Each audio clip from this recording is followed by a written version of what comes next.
Gudlavalleru engineering college hostel వాష్రూమ్లలో secret కెమెరాల అంశం ఇప్పుడు సంచలనంగా మారింది. వాష్రూమ్ లో సీక్రెట్ కెమెరాలు పెట్టిన వారిపై చర్యలు తీసుకోవాలని డిమాండ్ చేస్తూ కాలేజ్ గర్ల్స్ హాస్టల్ దగ్గర విద్యార్థి సంఘాలు ఆందోళన కొనసాగిస్తోంది. దీనిపైన ఎటువంటి ఆధారాలు లేవు, ఇదంతా ఫేక్ న్యూస్. ఇద్దరు స్టూడెంట్స్ మధ్య వచ్చినటువంటి డిస్టర్బెన్స్ కాలేజ్ మొత్తం డిస్టర్బెన్స్ మారింది అని చెప్పేసి ఒక ఫేక్ న్యూస్ ఈ రాష్ట్ర వ్యాప్తంగా స్ప్రెడ్ చేయడానికి పోలీసులు వ్యవహరిస్తా ఉన్నారు. వారం 10 రోజుల నుంచి మేనేజ్మెంట్ ఏం చేస్తుంది?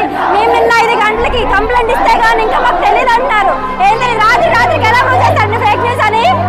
రాత్రి నిన్న 1 మంత్ అడిగారు ఇన్వెస్టిగేషన్ కి, మరి రాత్రి ఫేక్ న్యూస్ ఎలా ప్రూవ్ చేస్తారు?